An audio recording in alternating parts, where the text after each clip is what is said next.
La presente grabación es sobre el libro Hacia una psicoterapia puertorriqueña, que fue publicada por Editorial Edil, escrita por mí, y esto representa la cuarta edición revisada y aumentada en el 1998. Inicio esta sección con un resumen de un repertorio de investigaciones que me sirvió de base para el desarrollo de las guías generales, pasos y procedimientos para construir hacia una psicoterapia puertorriqueña. En el libro Personalidad puertorriqueña, mito realidad, presentamos un repertorio de investigaciones por sectores de la población como hombres, mujeres, niños y niñas, tanto de Puerto Rico como de Nueva York. A la luz de estas investigaciones puede concluirse que, si bien es cierto que sectores de la población puertorriqueña manifiestan unas percepciones de la persona puertorriqueña como dócil, vago, dependiente, poco asertiva, no puede aseverarse que este fenómeno esté presente en todas y todos los puertorriqueños, y mucho menos que sea producto de una naturaleza intrínseca. Más bien, la presencia o ausencia de estos rasgos o percepciones son productos de una realidad social, histórica, política y económica, y no estamos destinados a vivir y a morir como personas con tales características. Por el contrario, si se crean y fomentan las condiciones sociales necesarias, tenemos en potencia y en acción la semilla de la asertividad, la valentía y la fortaleza que nos permita ser mejores personas y mejor sociedad. Ningún niño o niña nace siendo dócil o violento. Las condiciones de socialización y de educación integral le forman según los objetivos a que estas condiciones responden según sus diseñadores, administradores y ejecutivos. La sección 7 nos produce guías generales para la psicoterapia puertorriqueña con sus pasos y procedimientos. Se añaden además guías de ejercicios para el autodesarrollo. En los pasos a seguirse nombramos: número 1. Al llegar el interactuante o la persona que solicita el servicio a la situación de psicoterapia, se tratará de establecer la relación empática necesaria para que se pueda producir una interacción de cooperación. Entendemos que la mejor relación empática que puede producirse entre dos seres humanos es la que surge de experiencias compartidas. De ahí que consideramos que será más efectivo un psicoterapeuta cuyas experiencias con el ambiente físico y social sean o hayan sido parecidas a las de las y los interactuantes, que puede ser un trabajador o una persona que está en una situación de carencias. Por ende, consideramos que la procedencia del terapeuta es un factor de gran influencia en el establecimiento de una buena relación empática. Con esta afirmación no queremos descartar la capacidad que tengan otras personas con diferencias en procedencias y que en relación dialéctica puedan ambas personas interactuar e enriquecerse. Lo que decíamos corresponde a nuestra concepción de la conducta de la persona humana, con sus pensamientos, sentimientos, motivaciones y acciones como provenientes de su práctica y experiencias de vida. Siguiendo esta línea de pensamiento, consideramos también que en tanto y en cuanto las experiencias de un terapeuta masculino difieren grandemente de las de una interactuante femenina, así será la brecha empática y comunicativa de estos. Este señalamiento ha sido confirmado por miles de mujeres que expresan la dificultad de ser entendidas. Además, han señalado las formas en que la terapia es generalmente orientada a que éstas mantengan sus roles tradicionales y sus condiciones de inferioridad. Señalamos además que, contrario a los marcos teóricos tradicionales que contienen como parte de la práctica y ética psicoterapéutica el no envolvimiento, como le llaman, con el cliente, como dicen, consideramos que involucrarse es comprometerse con el sentido de responsabilidad y entendemos que el no envolverse no produce ni una relación empática ni efectos de cambio real y permanente. Más aún, tomando en cuenta la particularidad cultural de la persona puertorriqueña, no confía en considerar permanecer en una relación donde su interlocutor o interactuante no se involucre, es decir, no haga suyo su problema, no se comprometa seria y responsablemente a colaborar en la solución del mismo. Esto no quiere decir que el psicoterapeuta adopte una posición paternalista o proteccionista, queriendo resolver el problema del interactuante. Por el contrario, la persona terapista le dará a entender a la persona interactuante que el problema planteado es su problema y es su responsabilidad resolverlo. La función del terapeuta es la colaboración en los procesos de análisis y los subsiguientes planes de acción que sugiera la persona interactuante. Se considera problema del terapeuta en tanto y en cuanto ambos son fuerzas dentro de un conglomerado de fuerzas sociales en las que ambos contribuyen y tienen sus funciones particulares en la transformación de la sociedad a una mejor. Entendemos que la recomendación de las terapias tradicionales de no envolverse o no involucrarse son una salida cómoda de modo de lavarse las manos y no comprometerse. De ahí que consideramos sumamente importante el logro de una relación empática y de involucrarse. Para ello es necesario que exista el mismo método de comunicación entre el psicoterapeuta y la persona interactuante. Este método de comunicación incluye no solo conocer su vocabulario particular, sino además entender lógica y sentimentalmente lo mismo. La comunicación comprende no solo la expresión verbal, sino además movimientos, expresiones faciales, gesticulaciones y lo que llama Haley el lenguaje silente o no verbal, es decir, todo el lenguaje corporal. Alfredo Moset ha dicho que el terapeuta puede estar verbalizando unos conceptos y comunicando lo contrario a través del lenguaje corporal. Paso número 2. Si se logra establecer dicha relación empática, será mucho más fácil que la persona interactuante nos presente su queja principal tal como la percibe y entiende en ese momento. Es necesario permitirle a la persona expresar todo cuanto desee libremente y que nos ofrezca toda la información voluntaria que desee. Estos datos serán el punto de partida para el análisis de las cogniciones contradictorias o disonantes de la persona interactuante en el presente. Paso número 3. Partiendo de la premisa de que el pensamiento es el reflejo de la ubicación objetiva y social, la persona interactuante, es imprescindible entonces obtener toda aquella información que nos provea un cuadro claro de dicha situación. Por tanto, en los primeros encuentros se deberá obtener la siguiente información.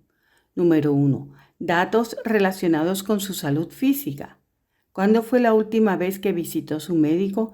¿Qué medicamentos ha ingerido o está ingiriendo? ¿Qué patrones alimenticios está siguiendo? Se debe inquirir sobre el mayor número de aspectos relacionados a la salud física, tales como visitas al dentista, oftalmólogo, ginecólogo u otro especialista. Estas preguntas nos darán un cuadro de una de las variables que tomamos como importante en la producción de la conducta humana y que hemos llamado dotación biológica, entendiendo que el ser humano es un ente integral y que su salud mental está bajo influencia de la salud física y viceversa. Debemos tomar en cuenta cualquier aspecto de esta variable que esté afectando la conducta de la persona. Si la queja principal de dicha persona interactuante es que siente depresión, pudiera ser que algún aspecto de la salud física esté produciendo la aparente depresión o ansiedad, como pudiera ser la baja hemoglobina, baja presión arterial, uso de barbitúricos, consumo de alcohol, algún trastorno hormonal, por ejemplo. De ahí que será necesario analizar el aspecto físico para descartar tal posibilidad o tomarlo en cuenta según sea el caso. Es muy común que la persona interactuante, particularmente de esas personas que asistan a distintos lugares para buscar salud mental, tengan una salud física precaria, bien sea por alimentación inadecuada o por carencia o inadecuacidad de los servicios médicos, por falta de recursos económicos adecuados. Esto nos lleva a nuestra próxima pregunta sobre su ocupación e ingresos. La ocupación de la persona es la actividad que ocupa una porción sustancial y significativa de su vida. Constituye, por tanto, una de las experiencias prácticas que más contribuyen a la formación de su pensamiento. De ahí que debemos conocer el mayor número de datos posibles sobre este aspecto, como por ejemplo cuál es la naturaleza de su trabajo, cuánto conoce de la composición y organización del lugar donde trabaja, quiénes son sus compañeros con los que comparte, cuáles son las personas más significativas para él, qué problemas puede tener en el trabajo, en su ambiente físico y con sus relaciones interpersonales. ¿Qué ingresos genera de su trabajo? ¿Cuán adecuados o inadecuados son estos para cubrir sus necesidades? Si la persona está desempleada, ¿desde cuándo lo está? ¿Qué ingresos ha utilizado para su subsistencia durante ese tiempo? ¿Y cuál es su situación financiera?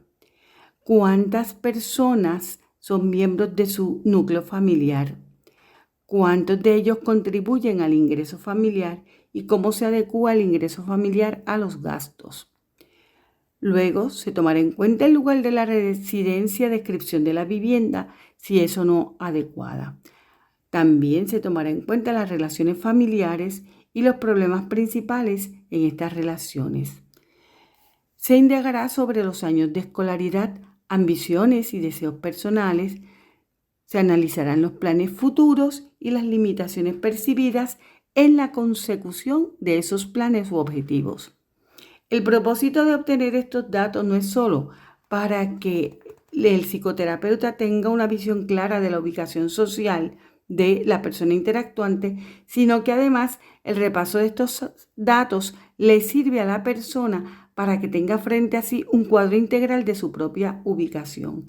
De este paso surgirán a la luz una serie de cogniciones contradictorias o disonantes que darán base para los primeros análisis de las contradicciones principales. Cuarto paso. Se analizarán conjuntamente con la persona interactuante las principales contradicciones que han surgido del análisis de su ubicación social y los pensamientos, sentimientos y acciones contradictorias que emanan de tal realidad. Dicho análisis debe guiarse por una serie de preguntas básicas que pueden desarrollarse y lograr una afirmación concluyente y sintetizadora para que éste pueda llegar a sus propias conclusiones. De cada encuentro, la persona interactuante deberá salir con un plan de acción mínimo que surja del análisis que hace de esas cogniciones conflictivas. La persona interactuante en el paso 6 deberá tomar nota de los problemas nuevos que surjan de su plan mínimo de acción.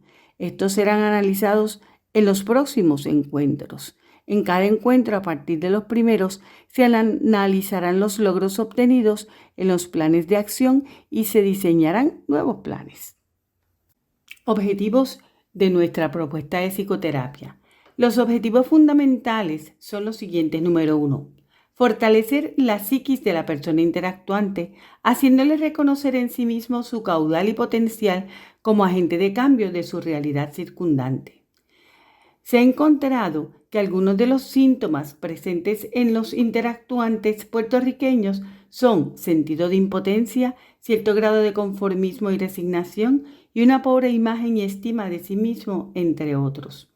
Estos sentimientos e ideas o cogniciones han sido engendradas y fomentadas por la hegemonía reinante para mantener a la población puertorriqueña dominada e inactiva por virtud de la profecía de autocumplimiento. Pero estos rasgos no corresponden a la naturaleza de ningún ser humano ni de ninguna persona puertorriqueña como se ha pretendido hacerle creer. Para que la persona interactuante pueda desempeñar un papel efectivo, es necesario un examen de sí mismo para que descubra su potencial de cambio y desarrollo. Hemos visto, y así lo refleja el estudio de percepciones de la población puertorriqueña, que cuando las personas trabajan y ven el fruto de su trabajo, dicha información en retroalimentación les hace reconocer su utilidad, su importancia, su fuerza, su potencial y aprenden a estimarse a sí mismos, pero muchas veces la competencia y la propaganda les hace olvidar sus conquistas y los hace sentirse impotentes nuevamente. De ahí que es necesario hacerles recordar su vida, sus logros y su ubicación presente. Este debe lograrse en las primeras sesiones de encuentro. Objetivo número 2. El segundo objetivo, que es un corolario del primero, es que la persona interactuante logre unas vías de acción efectivas que le permitan lograr algunas de sus metas inmediatas y acercarse a las metas de largo alcance. Generalmente la problemática crucial de la persona interactuante, aunque venga con manifestaciones depresivas que no son más que el resultado de su pobre autoimagen y autoestima, de su sentido de impotencia, radica en la carencia de recursos para sí sus familiares que le permitan vivir más desahogadamente, con menos tensiones y una vida más íntegra, donde la recreación también forme parte de su vida y no sea excluida por falta de tiempo, dinero y disposición. La persona lo que desea es poder lograr estas metas, de ahí que debe llegar al reconocimiento de los medios, caminos e instrumentos verdaderamente factibles y efectivos para lograrlos. En la búsqueda de estos caminos, en el análisis, la persona va a encontrar las contradicciones inherentes a la búsqueda y consecución de sus metas. El poder analizar cada una de sus contradicciones y entender que su ubicación actual es el fruto de una correlación de fuerzas físicas y sociales podrá darle alivio en saberse un ser normal y no anormal. Esto aumentará y reforzará su autoimagen y estima. Generalmente la persona llega cargada de sentimientos de culpa porque no trabaja lo suficiente, porque no puede darle a sus hijos, hijas y familiares todo lo que ellos necesitan, no puede sentirse bien, está agotado, no sabe qué hacer, se siente culpable y responsable de todo lo que le rodea, de los problemas y desviaciones de sus familiares, tales como drogadicción, robos, criminalidad, delincuencia y otros. Cuando la persona puede analizar las contradicciones de las situaciones que presenta y logra entender que todos estos hechos son efectos y productos de todas las fuerzas en acción, no solo se libera de la culpa que le detiene, la angustia y no le permite actuar, sino que además se pone en condiciones de convertirse en fuerza de cambio dentro de su realidad circundante. 3. El tercer objetivo está encaminado a que la persona se percate de que en la medida en que ella constituye una fuerza en el conglomerado social capaz de producir cambios continuos, de ese mismo modo lo son las demás personas que tienen sus mismos problemas y se pueden sentir de forma similar, pero que no son inherentemente anormales.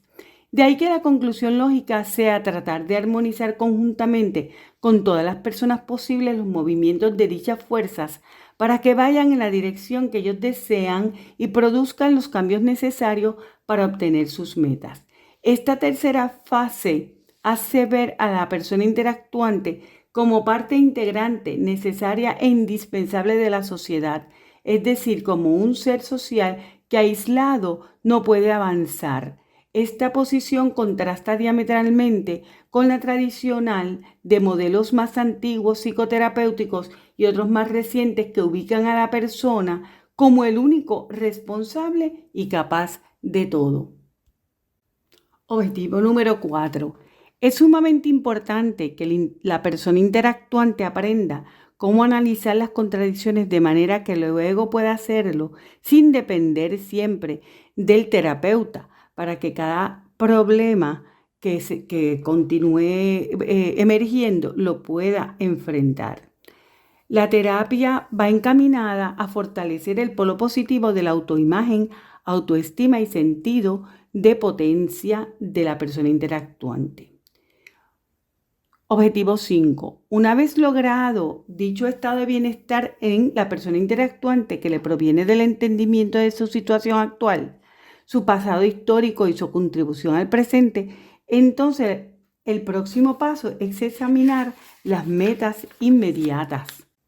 Es con estos logros y no con elucubraciones y autoengaños que se consigue la salud mental y emocional. De este modo, por la práctica, la persona interactuante va obteniendo una visión más clara de sus metas a largo plazo que se traducen en mayor bienestar general. Así irá descubriendo los pasos a dar y las posibilidades en cada momento para el logro de dichas metas. La persona interactuante va aprendiendo en su análisis cómo no desarrollar una actitud de dependencia. Con esto se logrará que las personas sean realmente funcionales, efectivas y que se sientan bien con cada logro. La clave está en enfrentarse a la realidad y trabajar con ella para transformarla, no rehuirla, enajenarse o autoengañarse. Esto es lo único que puede lograr una mejor sociedad que satisfaga las necesidades físicas, sociales, culturales, cognitivas y espirituales del ser humano. Sección 8 del libro Hacia una psicoterapia puertorriqueña. Técnicas para el desarrollo personal. En el libro Personalidad puertorriqueña, mito o realidad, exponemos varias investigaciones que señalan cómo sectores de las poblaciones, tanto de adultos, mujeres y la niñez, manifiestan una autovaloración pobre, una autoestimación baja y un sentimiento de inferioridad con relación a los otros y a los extranjeros, muy particularmente frente a los estadounidenses, que son los extranjeros con los cuales se ha relacionado más nuestro pueblo y a quienes nos enseñaron a venerar y a utilizar como norma de comparación en todos nuestros eventos sociales, políticos, económicos, culturales, educativos, académicos, deportivos, estéticos, comportamentales y de toda índole. En dicho libro se expone también cómo se logra internalizar la estereotipia que sobre el puertorriqueño tiene y divulga la élite dominante y su efecto en la autovaloración de las personas. Los sentimientos de minusvalía o de inferioridad que llevan a la persona a autopercibirse como inferior, que no sirve para nada, que no puede aspirar a más o mejores cosas, que la inducen al conformismo y a la pereza, le suman en un estancamiento que lo pueden llevar a la depresión o diversas formas de neurosis. Estos sentimientos obviamente no son cualidades de una persona mentalmente saludable. Ante la contradicción que se enfrenta la persona de la necesidad de superar su autovaloración y los sentimientos de minusvalía y de inferioridad, se le presentan dos opciones concretas. La primera, la de copiar, imitar y de asemejarse a la élite colonizadora, en nuestro caso al modelo anglosajón blanco, lo cual le conducirá a conductas y sentimientos autodestructivos, ya que este rumbo le lleva al autodesprecio, al odio, rechazo de sí mismo y a adoptar una personalidad que no es la propia.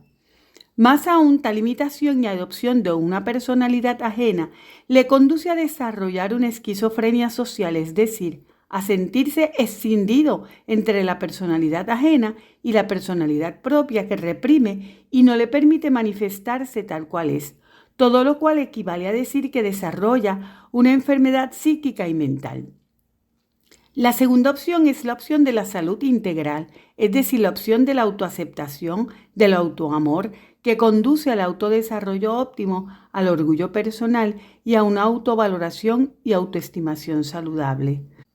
Para el logro del autodesarrollo personal óptimo, hemos trabajado en la elaboración de unos pasos y ejercicios fundamentales en la conceptualización teórica en las que se establece que el desarrollo pleno de la personalidad se logra cuando la persona desarrolla al máximo el consciente volitivo.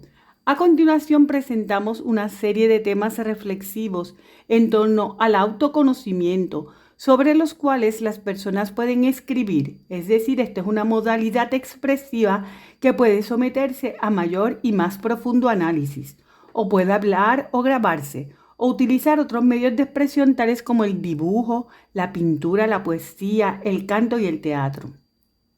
Estos ejercicios pueden llevarse a cabo individualmente o en grupos. Nuestra experiencia de trabajo grupal ha evidenciado la riqueza y fuerza que ofrece la dinámica grupal, por lo cual las recomendamos con preferencia.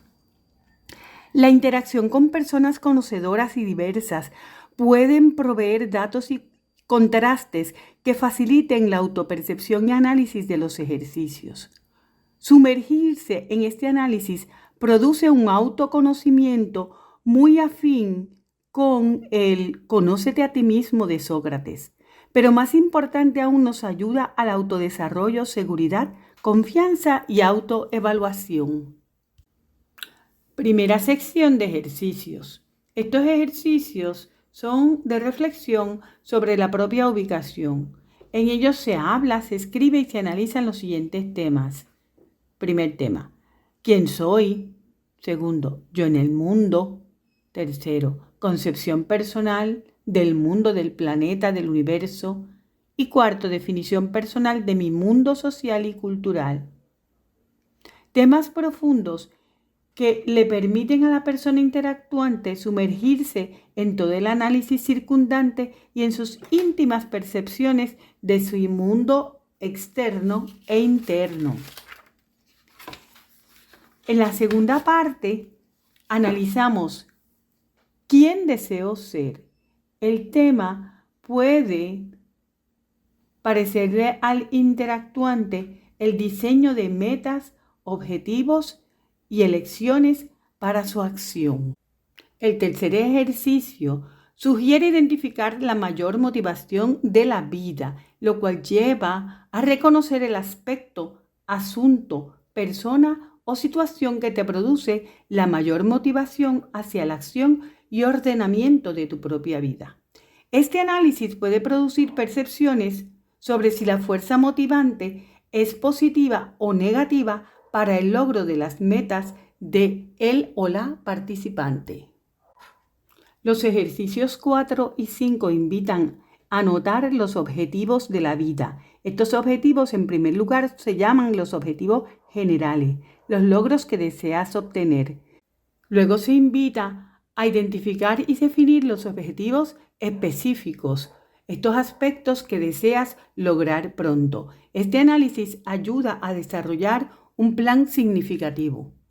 Este concepto de plan significativo nos lleva al ejercicio número 6, que le he denominado definir el sentido de la vida. Este ejercicio ha estado presente en muchas personas por grandes espacios de tiempo. Sin embargo, recientemente, el escritor contemporáneo Yuval Noah Harari, en su libro Homo Deus, ha aseverado que se está perdiendo marcadamente el sentido de la vida, lo cual lleva a condiciones de precariedad, de salud mental y altos niveles de suicidio. Esta aseveración es similar a los resultados que me condujeron a ser el modelo de enfermedad mental que yo expuse en la sección 3 sobre variables asociadas a la psicopatología y que se reflejaron de forma esencial en las poblaciones de altos ingresos.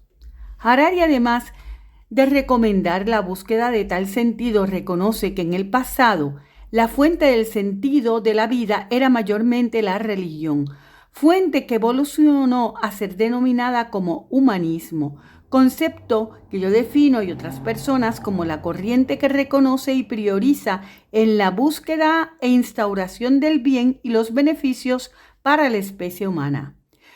Corriente, obviamente, que los más codiciosos y egocéntricos tergiversaron.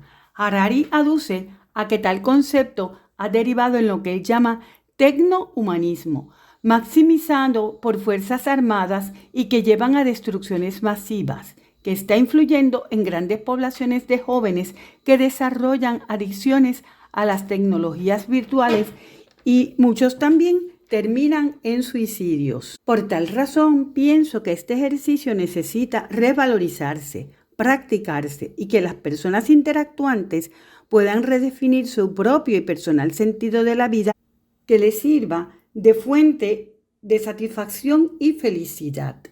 El ejercicio número 7 lo he llamado definir la emoción más fuerte en tu vida.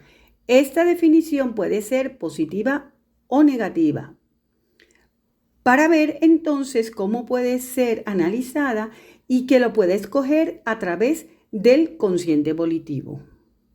El ejercicio número 8 es analizar cómo se utiliza el tiempo de acuerdo a los objetivos. Se debe reflexionar y pensar que el tiempo es vida. La 9 dice que se identifican y elaboran las metas diarias. Nos llevan estas análisis de las metas diarias a las metas generales. ¿En qué uso mi tiempo? Quiero ser, por ejemplo, músico, médico, ingeniero, chef, papá o mamá. ¿Cuánto tiempo entonces le dedico o le dedicaré a estas tareas para lograrlo? Los ejercicios 10 y 11 van encaminados a analizar los aspectos que deseas cambiar en la vida o mejorar y analizar qué metodología te pueden llevar a conseguir estos dos objetivos. Los ejercicios 14 y 15 van dirigidos a identificar las dificultades externas o internas que tenemos que nos dificultan lograr cambios y alcanzar metas trazadas. Otras metodologías que pueden combinarse con los ejercicios que ya he presentado son, por ejemplo, comunicación con terapeutas, con pares, grupos o familiares. Autoconocimiento a través de análisis de informaciones individuales y grupales. Análisis de contradicciones en el material escrito. Ejercicios de escuchar la voz interna. Ensayo de conductas de logro. Verbalizaciones que puedan convertirse en autocomandos. Dramatizaciones que pueden ser individuales o grupales. Implantaciones que luego lleven a una evaluación de los resultados. La repetición de estos ciclos para nuevos asuntos o metas a niveles superiores las recomendamos. Esperamos que estos planteamientos hayan sido y sean logros para las personas interactuantes que las hayan practicado y continúen escogiéndolas. A todos les digo, salud física y mental.